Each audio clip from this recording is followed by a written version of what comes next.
জনসেবামূলক কাজ, মানুষের উপকার সাধন করা, এই কাজে যেন নবী রাসূলগণ নিজেদেরকে নিয়োজিত রাখেন, সেজন্য আল্লাহ তাদেরকে নির্দেশ করেছেন।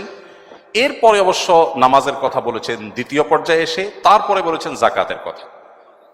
এই আয়াত পরিষ্কারভাবে আমাদেরকে ধারণা দেয়, আমরা যদি আল্লাহর প্রিয় বান্দা হতে চাই, আমরা যদি ভালো মুসলিম হতে চাই, তাহলে আমাদেরকে মানব দরদী হতে হবে, মানুষের কল্যাণে নিজেকে নিবেদিত করতে হবে।